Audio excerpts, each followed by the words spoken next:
कहा है, ये हम लोग क्या हैं, हम लोग क्या हैं, ये भगवान का घर है। एक संत ने गाया, पहले हमारे यहाँ मकान में जो कमरे होते उन्हें कोठरी कहते थे। अरे बन बाइले राधे श्याम कुठरियां न्यारी न्यारी, अरे बन बाइले राधे श्याम कुठरियां न्यारी न्यारी। अब भगवान को इस कमरे में मन लग रहा है तो यहाँ बैठे, और जैसे इस कमरे से मन उबा तो बोले वहां बैठ गए। अरे कुठरियां न्यारी न्यारी, अरे बंगलो न्यारी न्यारी, कोठरियां न्यारी न्यारी, अरे बंगलो न्यारी न्यारी। देखो बन बाइले राधे श्याम कुठरियां न्यारी न्यारी, अरे बन बाइले राधे श्याम कोठरियां न्यारी न्यारी, कुठरियां न्यारी न्यारी, कोठरियां न्यारी न्यारी, कुठरियां न्यारी। भगवान बोले भीड़ वाले मंदिर के जाओ जरूर, लेकिन मैं तुम्हें अकेले वाले मंदिर में मिलूंगा, जहां कौन हम तुम दो ही मिलेंगे, तीसरा वहां कोई नहीं होगा। तो हम तब कौन है? भगवान के भवन हैं। कहां रहते हैं भगवान? हमारे भवन में। हम भवन हैं और वो इसमें रहने वाले हैं, अर्थात शरीर भवन है और प्राण रहने वाले हैं।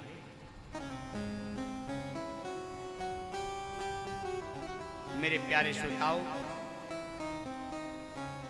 भगवान शिव माता पार्वती जब जीवन में आई हैं तो माता पार्वती ने कहा है प्रभु, भगवान बोले पार्वती अपनी इच्छा बताओ, हम ही सब कुछ हैं तुम्हारे लिए, ना कोई तुम्हारा परिवार है ना कोई तुम्हारा व्यवहार है। क्यों? जो व्यवहार है वो हमारे तुम्हारे लिए है। भक्तों से बहुत व्यवहार की आशा भी मत करना। किसी संत के घर जाओ, पानी मिल जाए तो परम सौभाग्य, और ना मिले तो अद्वितीय सौभाग्य। क्यों? कम से कम संत की सेवा तो हमने नहीं ली। भगवान क्या कहना चाहते हैं? भगवान कहते हैं पार्वती, ना तो कोई तुम्हारा परिवार है ना कोई तुम्हारा साथ जेठानी ससुर। झगड़े होते हैं ना घर में, और झगड़े ये संबंधों में होते हैं। तुम्हें तो केवल मैं हूं, मेरे लिए तुम हो। क्या चाहती हो? अपनी इच्छा बताओ। बोले नाथ, कथा सुनना चाहती हूं। आंसू निकले आए। भगवान समझ गए आंसू क्यों निकले। पूर्व जन्म में सती थी तो कथा नहीं सुनी, भगवान ने परित्याग कर दिया। पहला भगवान से प्रश्न किया है, प्रभु हम कथा सुनना चाहते हैं। आज देखो, कथा की जिज्ञासा होनी चाहिए। और बेटे, आज जो तुम्हारे प्रश्न थे ना कथा के मामले में, वो बहुत सुंदर थे। इसका अर्थ है कि तुम कथा सुनते ही नहीं हो, तुम कथा मनन भी करते हो।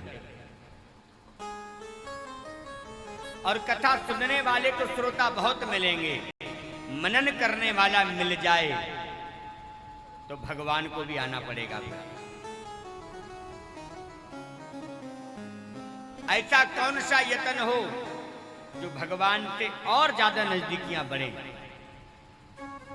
पहला यत्न है गुरु जी की सेवा। अच्छा बताओ, जब तक तुम्हारे जीवन में गुरु जी नहीं थे, क्या कल्पनाएं थी,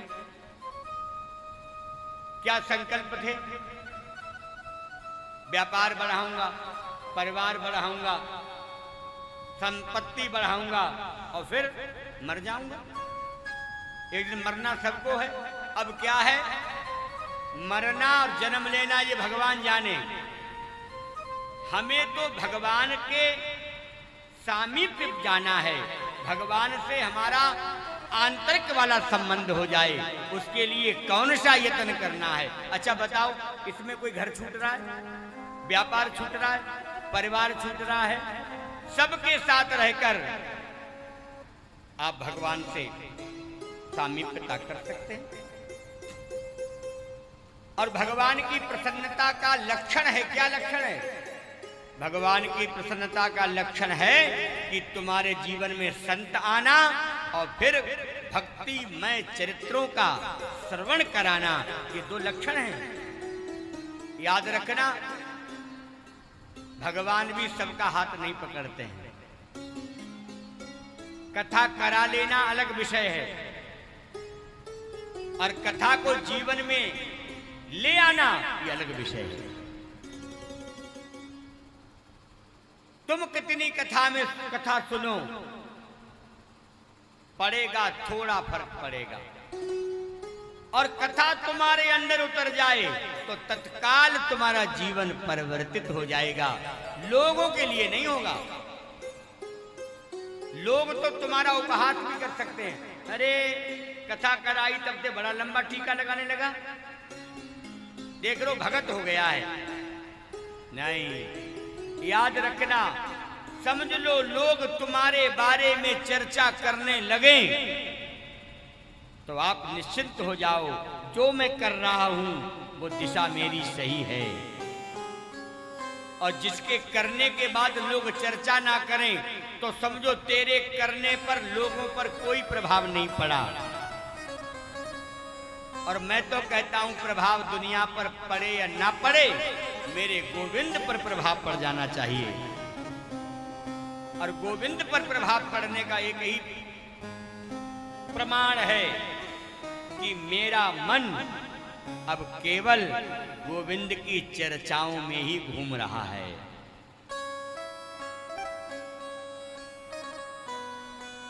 एक भक्त से हमने कहा कि तुम महाभारत की कथा सुनो। उसकी घरवाली बाद में बोली, गुरुजी तुम्हारा नाश करना चाहते हैं। क्यों? महाभारत कराएं घर में, दुनिया महाभारत के हाथ जोड़ती है, वो महाभारत कराना चाहते हैं। मेरे प्यारे श्रोताओ, महाभारत जैसी कोई कथा नहीं है। और ये तुम्हारे मन में संकल्प आया तो उसका अर्थ जानते हो क्या है? उसका अर्थ ये है, भगवान ने महाभारत किया क्यों? क्योंकि जो हमारा दुर्योधन है हमें बहुत परेशान करता है। पूरा महाभारत हमारे अंदर विद्यमान है। हमारी रोज लड़ाई होती है किस बात की? अरे भाई आलस छोड़, चल भगवान की ओर, आलस छोड़, चल अपने काम निपटा, ऐसा कर अपना। लेकिन वो तो दुर्योधन बैठा है, वो तुम्हें पकड़ के खींचता है, अरे रुक जा अभी। और भगवान की ओर जाके क्या करेगा? क्या मिलेगा वहां?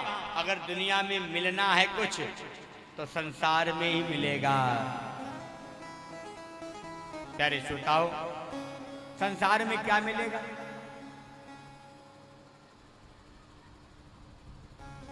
संसार में मिलेगा रोग। कौन सा रोग? भवरोग। भवरोग जानते हो? एक से होते हैं, किसी का बेटा परेशान कर रहा है, किसी का आराम दे रहा है। किसी के बेटा नहीं इसलिए परेशान है और किसी का बेटा हो गया इसलिए परेशान है। एक से रोग है संसार में। संसार में एक से रोग सब जगह मिलेंगे। और बोले अगर संसार के रोगों का नाश करना है तो कहां डॉक्टर के पास जाओ? श्रीमद् भागवती वार्ता भवरोग विनाशिनी।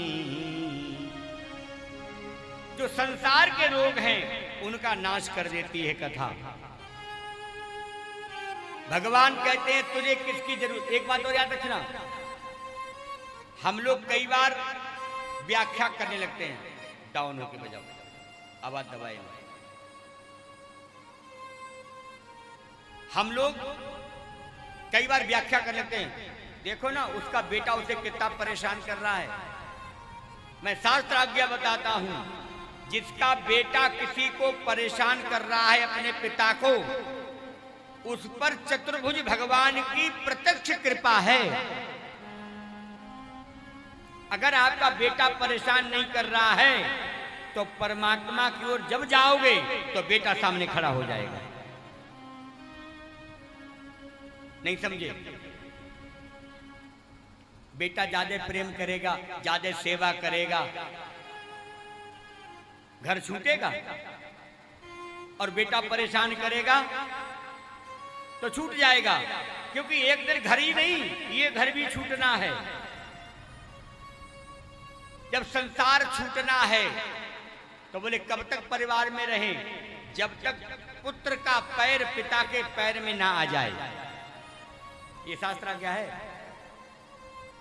पुत्र का पैर पिता के पैर में जिस दिन आ जाए उस दिन कहो बेटा पकड़ो। अब आप कहोगे हमारे पास तो ऐसा पुत्र ही नहीं, से चाबी पकड़ा दे,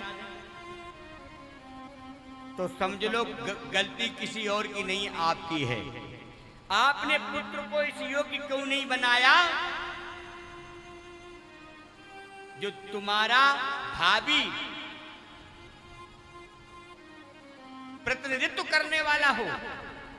इसमें हमारी कमी